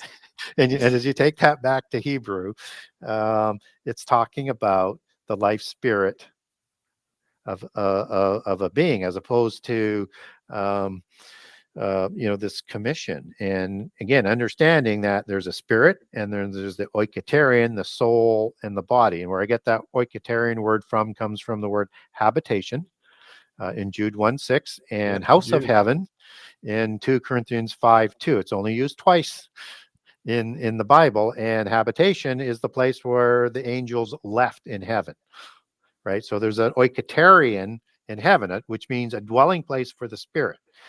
So in the physical world, they can be here as a spirit, but if they want to be here as a physical body to interact, to reproduce, they're going to need a soul and a body for the spirit to merge into the soul. And only Jesus and God can divide the soul and the spirit.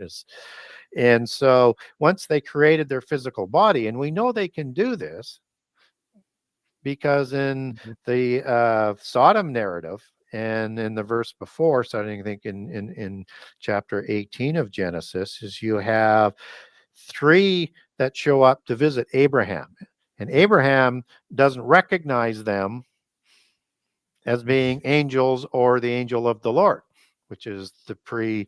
um, the Incarnate. pre-incarnate. I don't like that word. So Oh, pre-Jesus. I get. Incarnation is a Yeah, kind that's of a true. polytheist word. Yeah. So I like to Yeah, try and true. avoid Very that. true. Yeah. Forgive me, Um, Lord. that's okay. um, and so these are the ones that are physically interacting in the world. They're touching, they're talking, they're eating, they're drinking. And then two of those angels go on to Sodom, whom the people want to have sex with. Now, they know that they can take a form of any choice that they want. So whether or not it was homosexual or whether it was heterosexual, or they were going to provide a daughter, we don't know. But we Mhm. do know is they're aware that they could reproduce to create Rephaim. Now, were for in Sodom, were a lot of the traits that that the Nephilim and stuff, I'm assuming were being carried out there too, because I Yes. mean it was a Yes. disgusting place. So I'm Yeah. assuming. Well, and in the document, and again, as I cover off in the second book, but if you ask for the second incursion document for me, I'll connect it as Sodom as being the likely birthplace of the second incursion. And Ooh. even in Gnosticism, they look at Gomorrah as being the city before the flood where these giants were created, and then Sodom was the place afterwards. But I do this all sort of biblically and show Mhm. you how it's connected. And these are the five kings in the war of giants of Sodom and Gomorrah that are fighting the Mesopotamians. They're the ones who actually caused the war because they refused to pay the tribute. So um, it's all you start. These things really start to make some sense once you dig into it. So Mhm. so this Oiketerion is that dwelling place of the spirit. So um, when we look at Genesis 6:3, all life is being restricted to 120 years, whether it's the demigods or it's the humans or it's the hybrids that are going to be created afterwards. So as you see that unfold, life begins after the flood. And Noah lives for 350 years after the flood as well, right? Mhm. Yeah. But the lifespan of people being reproduced thereafter is shortening. And Mm. as the Rephaim intermarry with humans because of their fertility issue and because of this restriction, their life is being shortened. Ah. Okay. And by the time of Abraham, you're literally at 120 years. That's the Ah. maximum. Okay. Wow. And that's where, like, obviously we hear the lore of vampires and whatnot, because. Oh, that's right. We're on the life of the blood. So what the Nephilim and the Rephaim and the polytheists did was is they wanted to be able to recreate that immortality that was lost. And so in their belief system, and as it says in the Bible, the life is in the blood. So they believe that if you drink human blood, you can extend your life and you can have a higher level of uh, uh, brain activity, higher levels of intelligence.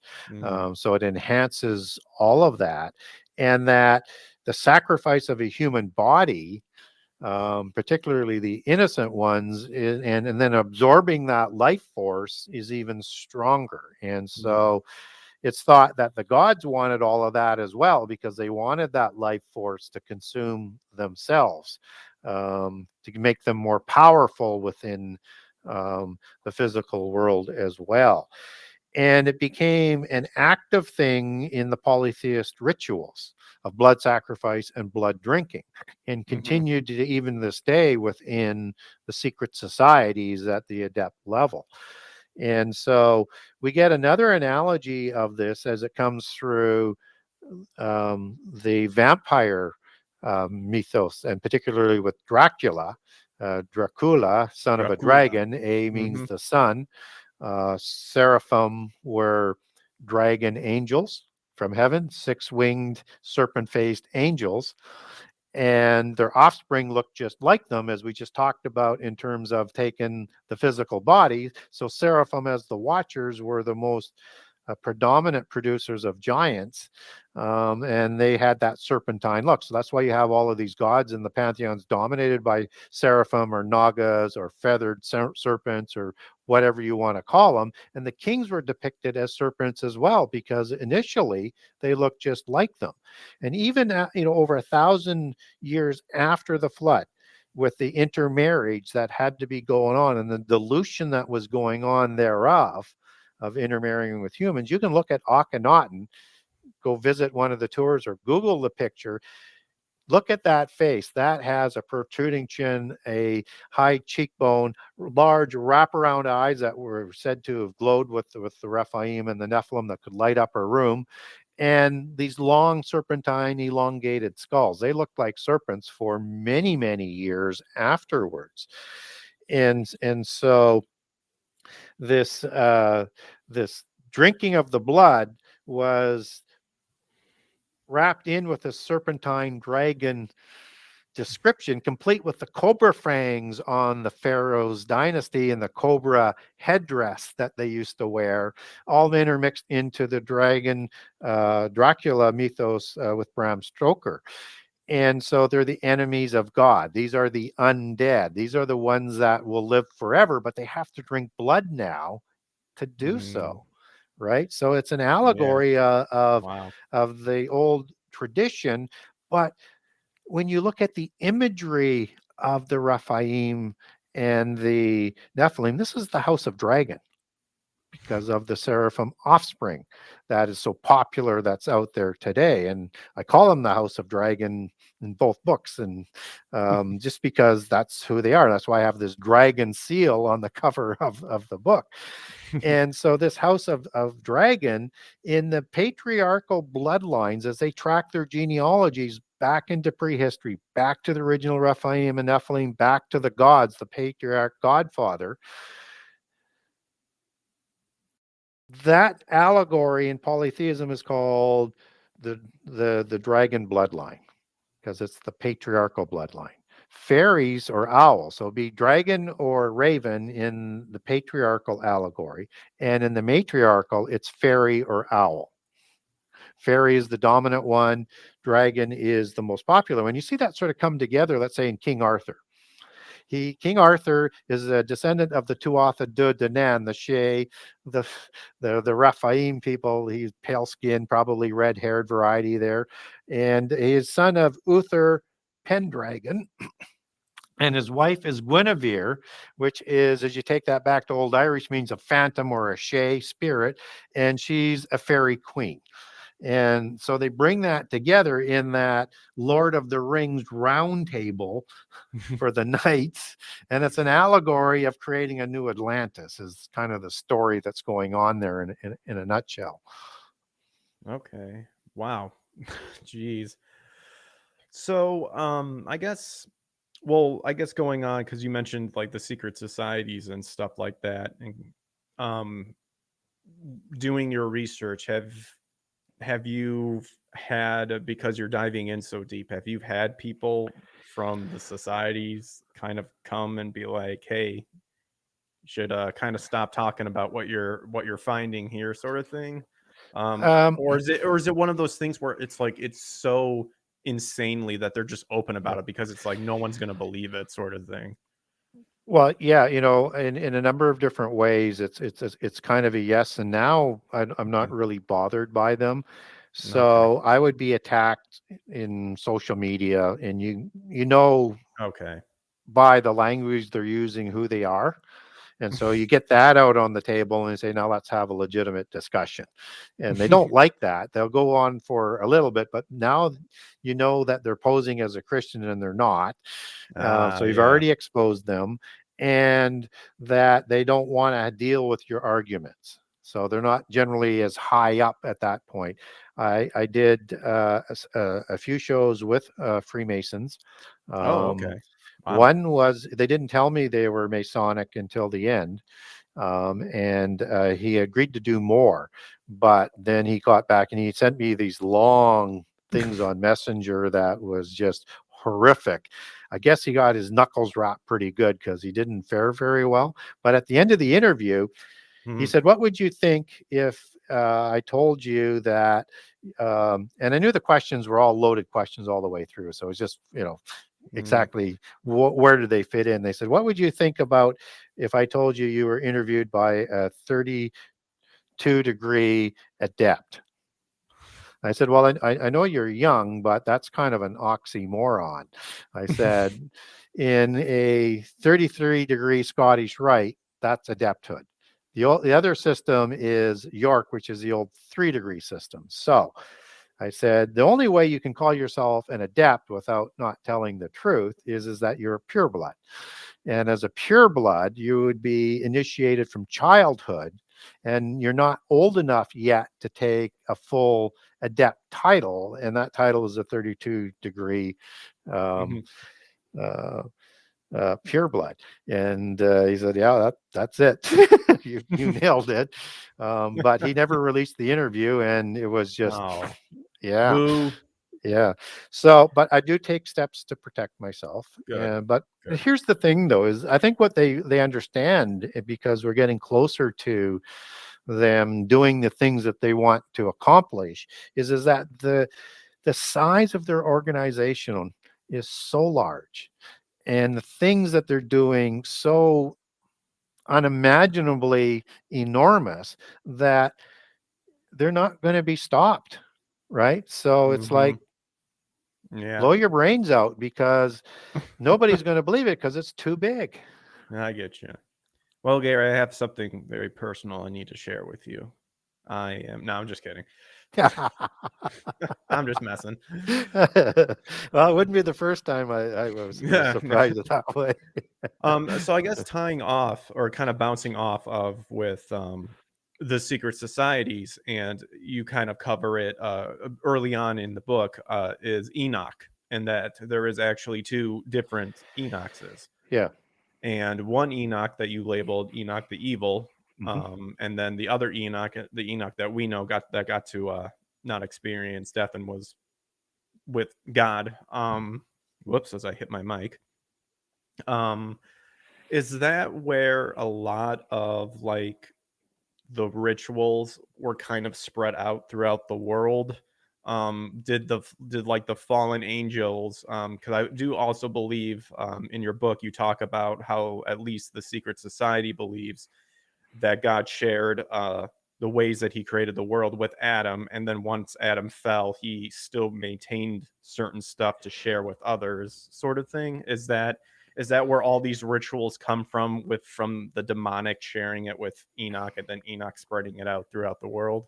Yeah, I spend a lot of time on the two Enochs early on in the book, and Yep. it's amazing how many Christians aren't taught that there's two Enochs. First son of Cain, Mm-hmm. and then son of Jared, the one who's taken to heaven.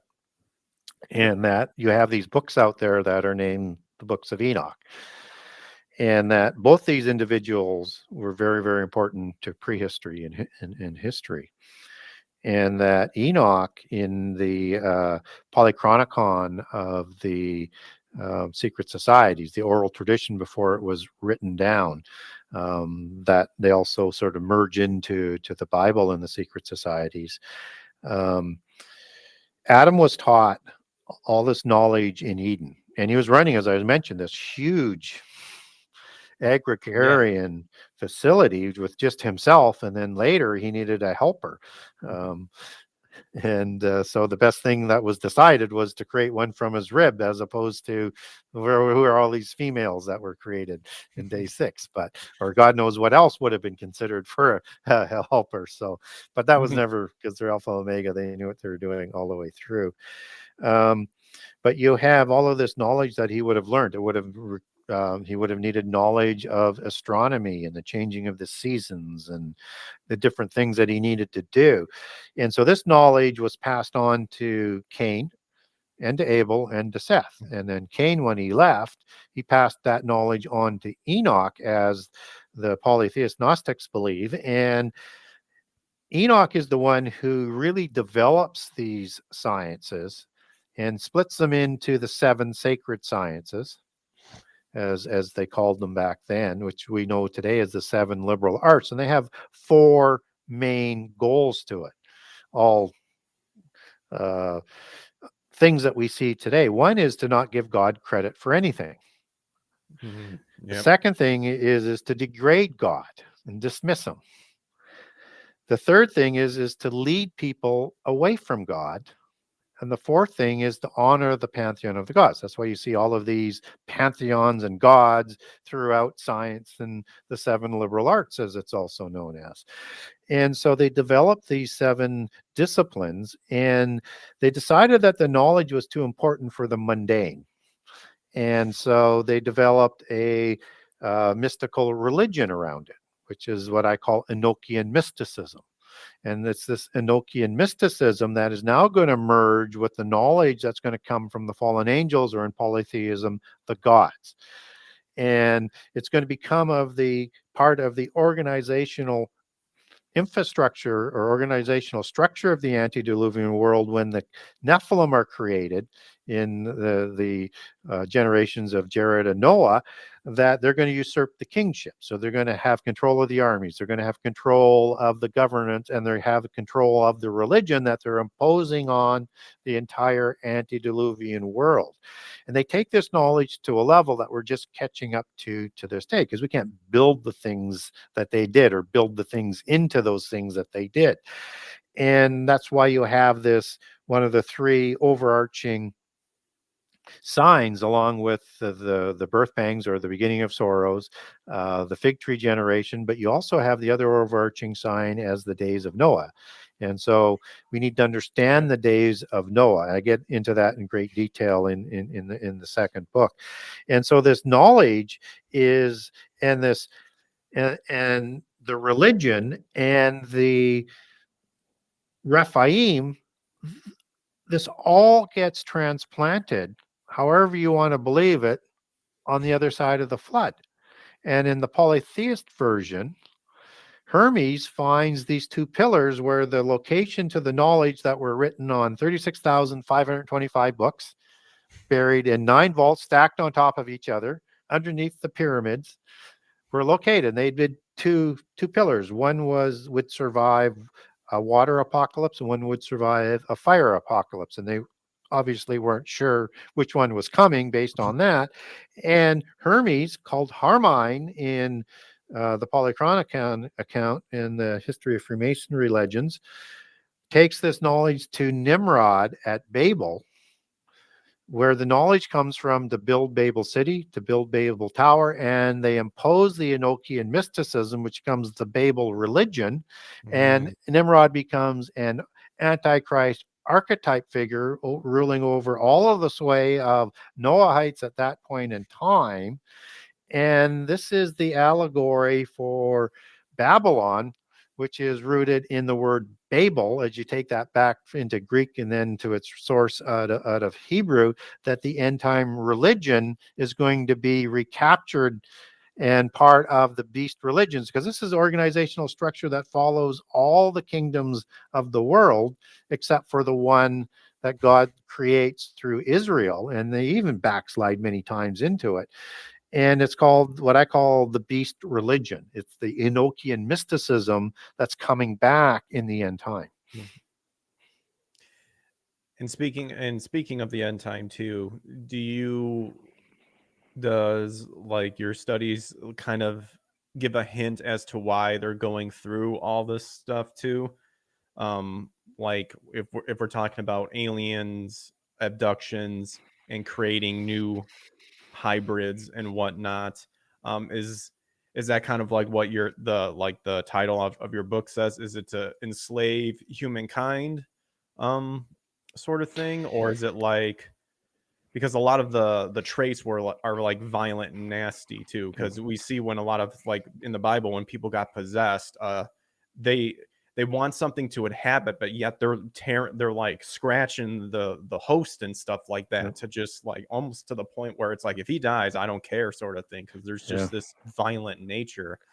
And I guess it's kind of like, as we're reaching on the 2 hour mark, it's kind of like, I guess it's kind of almost like a 2 question sort of thing. Is one, why, it's like, why did the fall happen? I personally think it's because Lucifer and the angel saw Adam and Eve as threats, or as something that they didn't want to worship, and they wanted worship for themselves, because Lucifer wanted to be on the same level of God. Do you have any insights on that? Well, yeah, I think that Satan's fall comes in stages, because he's doing widespread trade, right? And then through his pride and his beauty, it slowly starts the sinful nature that's going to lead to a rebellion. And I think by the time of Eden, that's already in full play, because he's trying to bring down humankind. And he knows they're being created to be raised up like angels and to judge angels for their Yep. violations against humankind and against creation in the future time. And so that, by inference an implication would suggest that they don't want that to happen. They want to destroy humankind and prevent that humankind from choosing God and Jesus with very little faith, being created immortal, and then to be raised up like angels and done so as adopted sons of God, even though they have human fathers. Which is, again, all New Testament verses that I'm putting together there as I make that stream. Hmm. So he wants to prevent that, and they want to bring humankind down so that they're destroyed completely, never to be heard of again. And so in the first book, in chapter 13, I call it Lucifer's revenge in Eden. And then the second revenge is in Genesis 6. So now they're going to create another demigod race designed to enslave humankind, to force them into polytheism and lead them into whatever oblivion is going to happen through either the flood or whatever happens, because they don't want humans to be rivals. But God is Alpha Omega. He knows all of this is going to happen. And so we get different revenges of Satan all the way through, in the time of Israel, in the time of Jesus, and they don't know about the resurrection, right? Yeah. So they're thinking, so anything after that is just through spite. They Mm. know they've lost. Jesus has told them they've lost, not only at Caesar Philippi, at Mount Hermon, but when Jesus is still in the grave, as First Peter talks about. Those are who Yep. he's talking about while he's still in the grave. He's basically telling them, when I rise Yep. on Sunday, which you didn't anticipate, Yep. He you, had the thief and all the yeah, prophets in Abraham's bosom. yeah, all you who have rebelled are going to be sentenced to the lake of fire, as the book of Matthew talks about. And so this is kind of a different scenario after the resurrection. So all they can do from that point on is just be as destructive as they can and lead as many people away. And they're going to bring it to the whole point, because they want this rendezvous with destiny. And the demigods actually believe that they can win, and the followers actually believe they can win. Hmm. But it gets so bad, all with the things that they do. It's all contrived catastrophes through the sorrows that get stronger, that all flesh would be destroyed, except that Jesus steps in to prevent that from happening. So it's all about the enslavement and then the obliteration of humankind by the visible ones for the invisible ones. And you don't see the invisible ones slandering God. They use humans and their Hmm. spurious offspring to do it, because they know how powerful God is. Yep.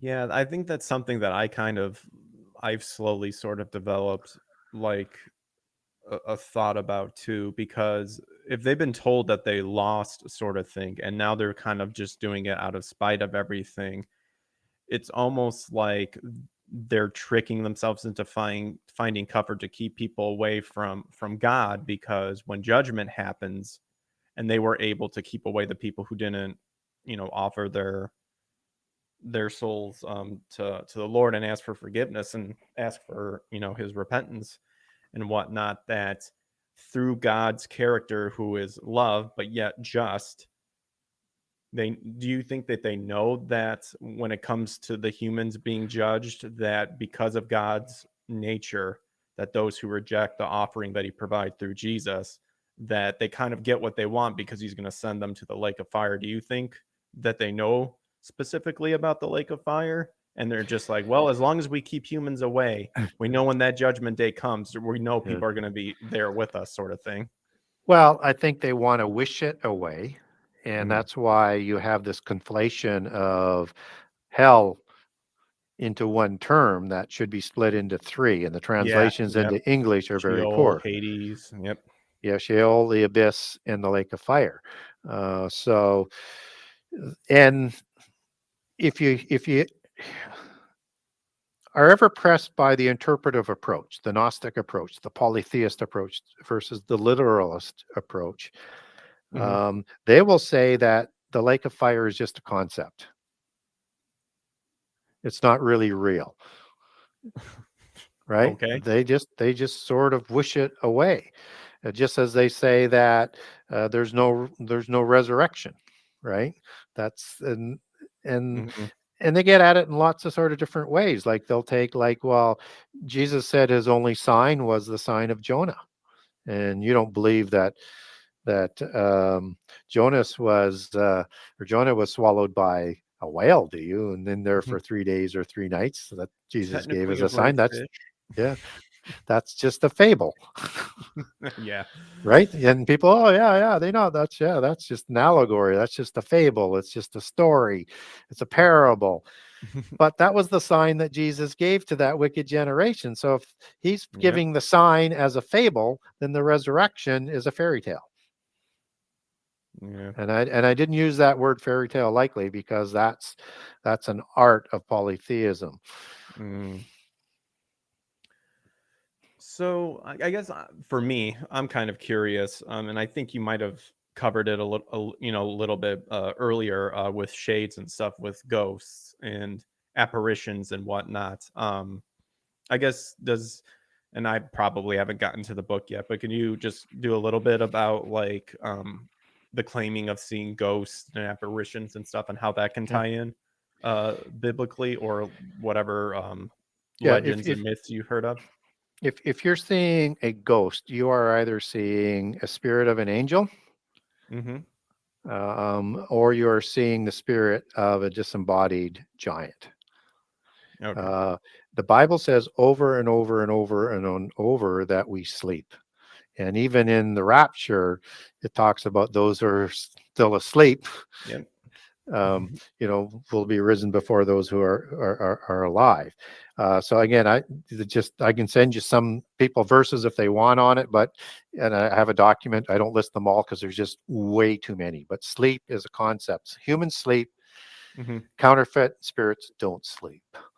And so these are the apparitions that people are saying. And in polytheism, they know that their body doesn't sleep at the adept level, and so when they do their rituals, it's sort of glossed over as in sort of a reincarnation for the rituals, right? But really, the rituals are what they're going to do after their spirit leaves the body.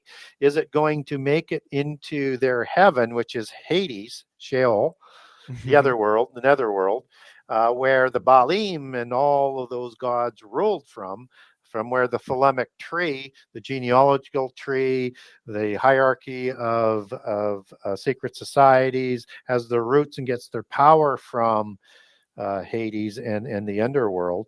I know that's a whole different topic in itself, but that's where they're trying to get to, and they're taught the things they need to do to get there. And if they're not taught that, and they're part of this belief system, then they will wander the earth, or worse, if their heads are taken, so that it is the worst death that they can have. That's the death of the terrible ones, which is why Goliath had his head taken, and some other people in the Ah. in the Old Testament. So that was the worst death, and the Egyptians would say it was a huge humiliation, because you couldn't get to where you wanted to go in death.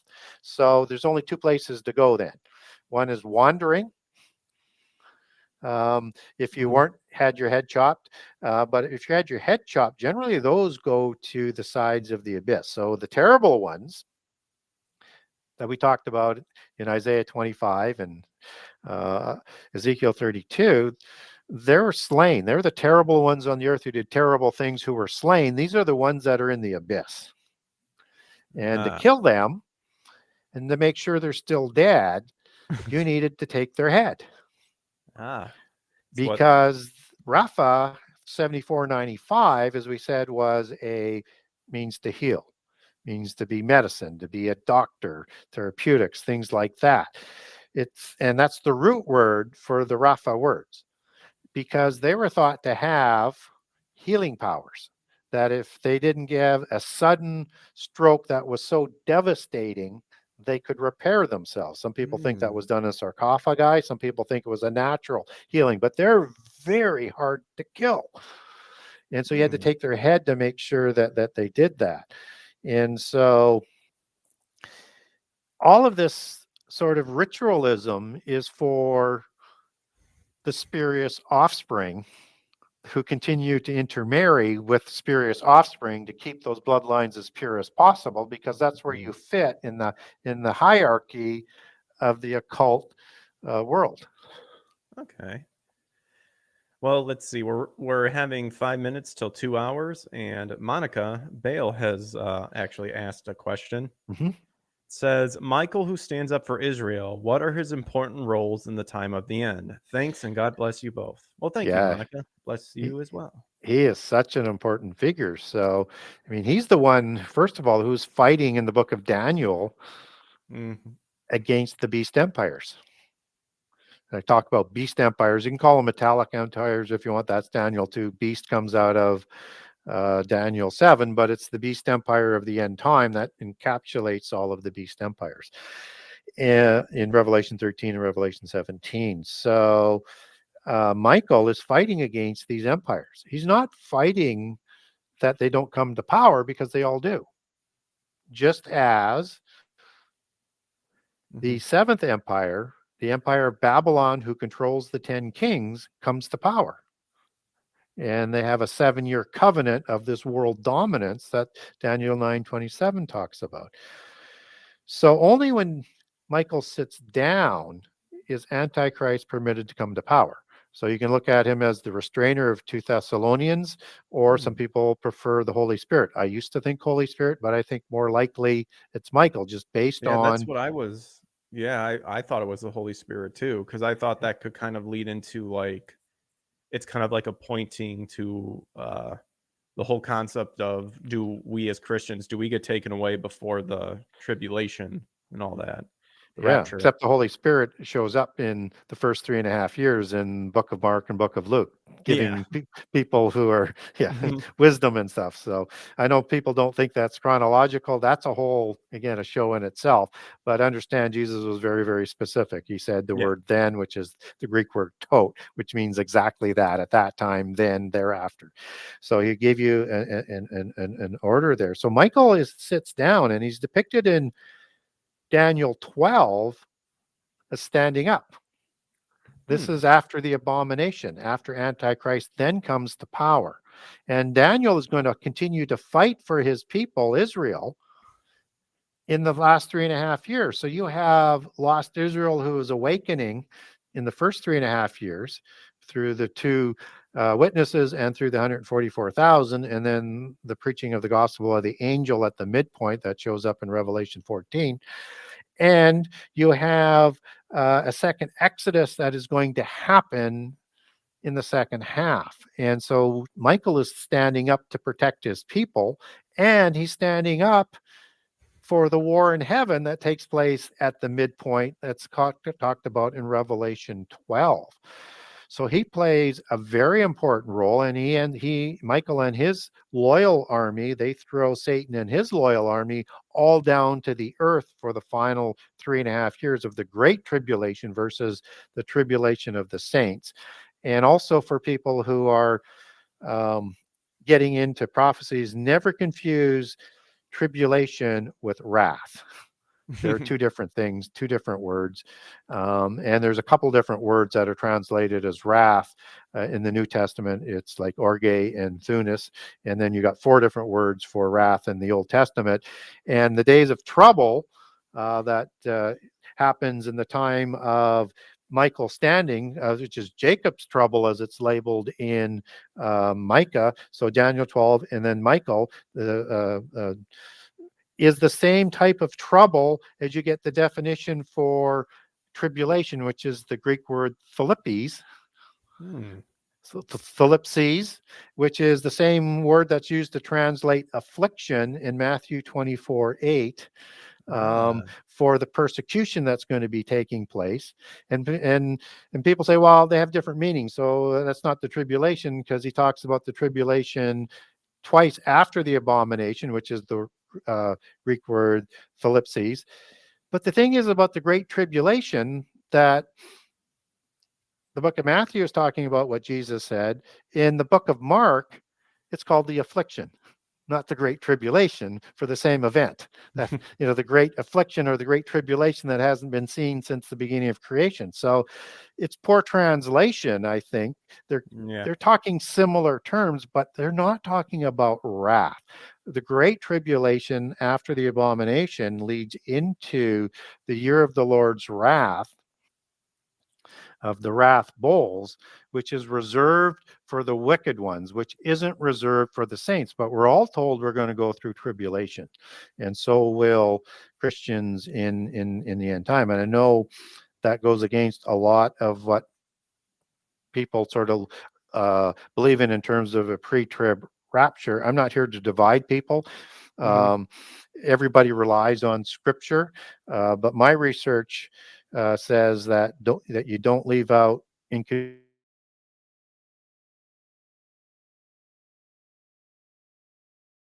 I don't have to worry about apologizing for what Jesus said when I just let the scripture flows. I put everything around what Jesus said, not vice versa.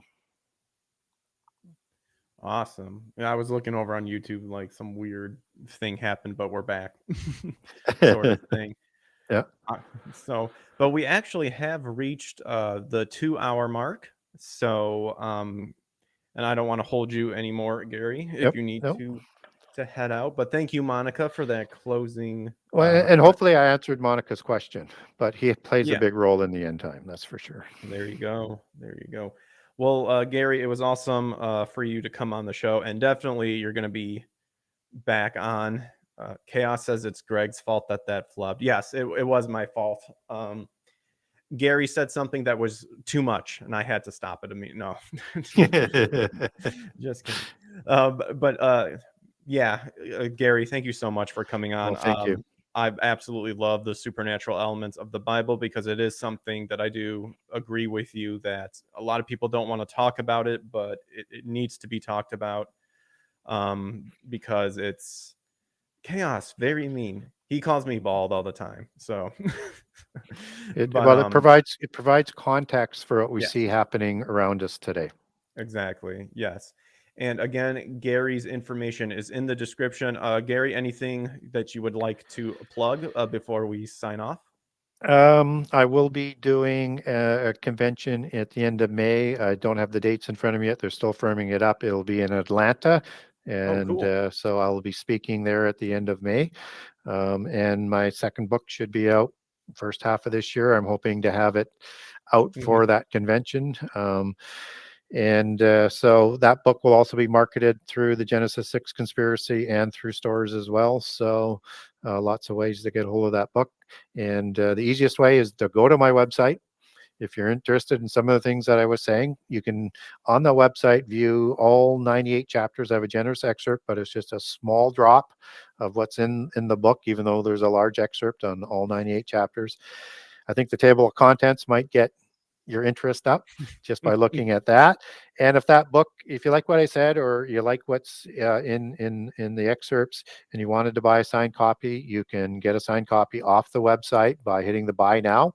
And if you live in the US, there's a US page. If you live in Canada, there's a Canadian page. If you live outside of Canada or the US, go to the overseas page. So that's the easiest way to get hold of my book. And also off of the buy now page, you can link over to Kindle to get the Kindle version. And Mhm. I think, if you like the book and what's in it, you'll probably want the Kindle version because you can do the quick search on things because there's just so much information in there.